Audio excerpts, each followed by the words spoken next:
I'm Logan Crawford, and right now on Spotlight, we are talking to author Dr. Winston E. Allen. He has written an amazing book. It is called I Pried Open Wall Street in 1962, Overcoming Barriers, Hurdles, and Obstacles. It is a memoir.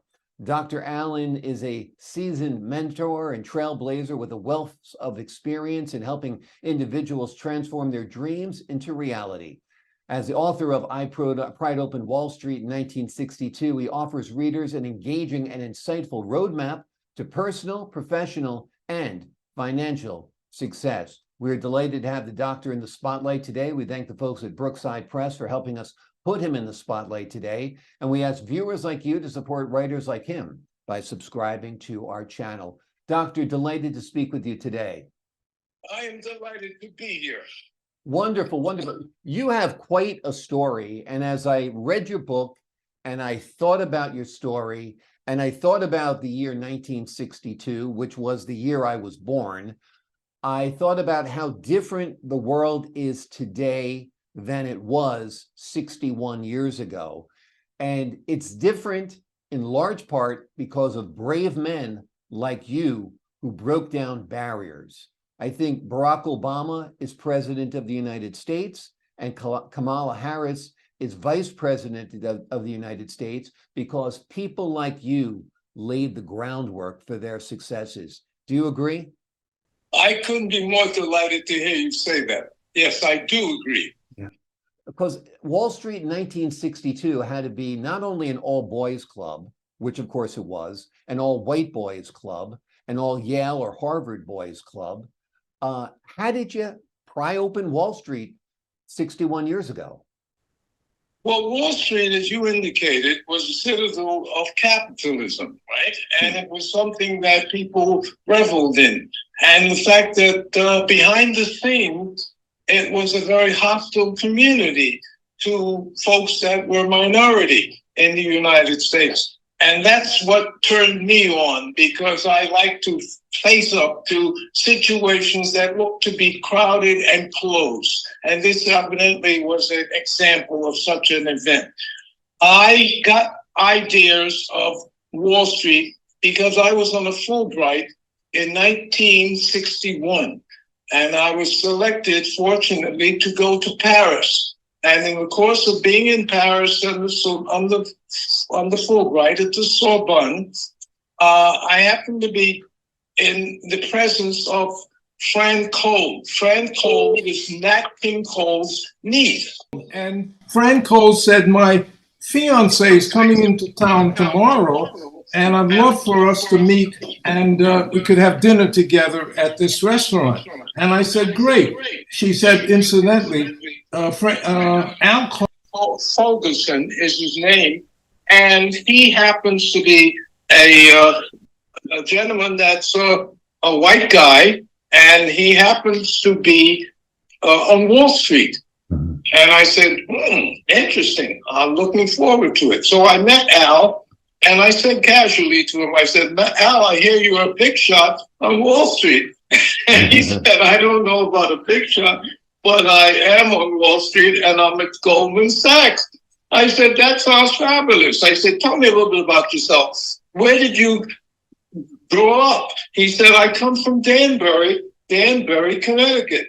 And I said, where did you go to school? He said, I went to UConn. I said, UConn? What's that? I'm from New York. I don't understand all this Connecticut terminology. He said, that's the University of Connecticut. I said, oh, that sounds great. I said, well, how did you happen to connect with Goldman Sachs? He said, when I graduated, I simply went down to their office and I said, I'd like to be a trader. And they said, fine. And you start next week. And I said, wow, that's not a bad way to start a career. Wow. He said, and it's also great because this was my first year and I just got my bonus. And guess what? I just showed the check to a friend, and it was $250,000 bonus for my first year in 1961.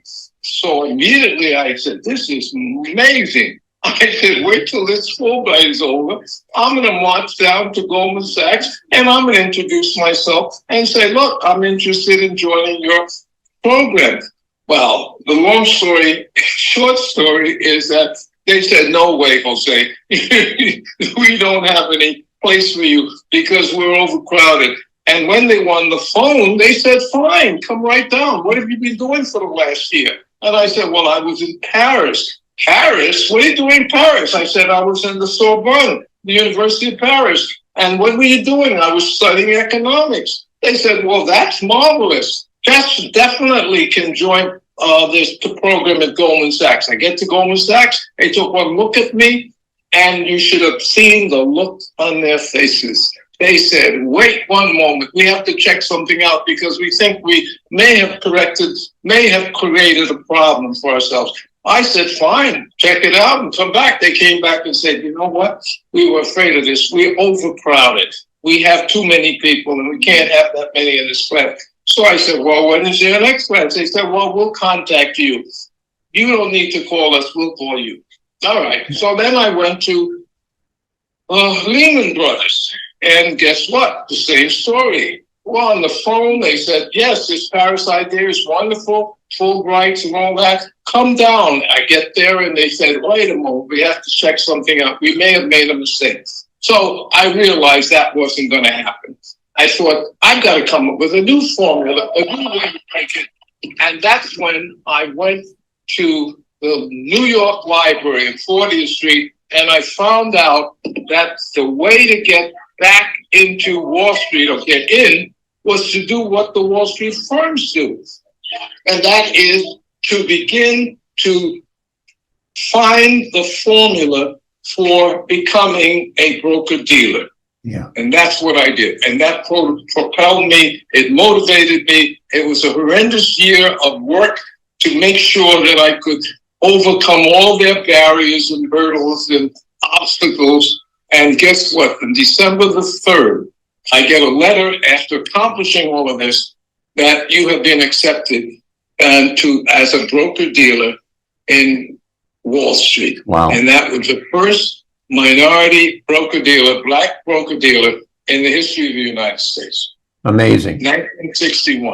And 1961 was a tremendous year on Wall Street. It was moving by 27% growth. So happened 1962 was a turn down and the market crashed in some ways. Interestingly enough, and this is a side, Al Ferguson found that after 2 years, he was asked to leave because he did not anticipate the turn in the market, and his clients said they were not happy with it. Right.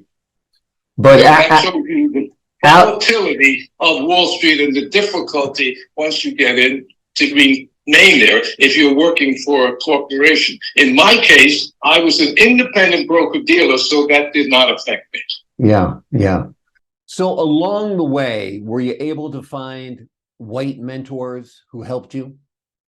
Yes, I was very fortunate because in the 1968 period, very difficult period in New York City, there was so much going on. Martin Luther King was assassinated in April.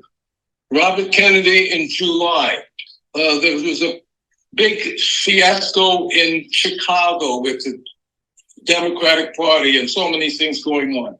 And at that moment, I got a call if I would come to a cocktail party. And I went to this cocktail party and I met a gentleman by the name of Hal Levine. Hal Levine turned out to be the public relations president for his firm. And he said, after hearing my story, hey, you're a broker-dealer? Well, how did you manage that? And you have 90 people working at your company? Yes. And where did you get these people from? And I told him my whole story. He said, come to my office at Grand Central Station, Pan Am Building on Monday afternoon. I get there and he says, go right over to the Algonquin Hotel, which is on 44th Street. He said, you know where that is? I said, of course. I walk over there and he says, there is a financial mentor waiting to meet with you and he's going to talk with you about your career. And I did. At the end of 3 hours of conversation, they said, let's go to the New York Times. We want to take photographs. And they do. And the next morning, the story came out in the New York Times, which produced C. Peter McCullough, who was from Canada and was CEO of this corporation, which you know of as Xerox, an $80 billion corporation. And he said, if you can do all that you've done with your limited funds and a corporation that you formed, you want to be with Xerox. And they made me an offer. 3 times whatever you're making, you come with us and we'll take care of the rest. Amazing. Which they did. And I stayed with Xerox for 10 years. So he was my mentor. Amazing, amazing. Well, it seems like it was a combination of sheer determination, an absolute attitude of I will not give up, and then a few kind-hearted people who could see through their racism to give you a helping hand. No question about it. Yeah. Very helpful. Yeah, absolutely, absolutely. The Wall But Street, they've done it without them. you know, when I think of Wall Street today in 2023, I still think of a bunch of white guys. There are still barriers to be lifted there, don't you think? Yes, there are. Yeah. But the door has been opened Yeah. to the extent that there are some personalities that got into Wall Street after the door was open, and they have been able to be successful. Exactly, exactly. Getting in there first. Were you able to mentor people during your career who were having a hard time like yourself? Very definitely. I mentored loads of people. I first had to staff my organization because I was selling. I found that was a natural for me. I enjoy selling and talking to people. But I really found that it was too big for me as a single individual. I needed to form a big organization and to find people who were registered representatives who had passed the Series 7 exam, which is a tough exam. Was difficult. They weren't ready to leave an established firm and come with a fledgling company like mine. So I said, let's see, I have to go out and recruit, which means that I have to find people who do not have this background, who are maybe even in dead-end jobs. And I did. And those people became very, very helpful to get them through this difficult exam. I had over 90 persons who passed the exam, men and women, and also racially diverse at one point. So the bottom line is, yes, I was able to firm up and help people to pass the exam, get into Wall Street, meet with the personalities. For example, the president of Oppenheimer, who was very solicitous and very interested in what I was doing, and it became a very growth effect. I used to have seminars at the Americana Hotel in New York City. It was packed with people. They would come monthly to hear from these personalities talking about the opportunities in Wall Street and the opportunities in investing. And the company grew by leaps and bounds. Wonderful, wonderful. Well, it's quite a story. It must have been quite a journey down memory lane putting together this memoir. Well, it was, and it was a therapeutic a journey, because when you start to analyze so many things that have happened to you over the years that you may have thought of incidentally, and all of a sudden you say, these things begin to fit. They work together.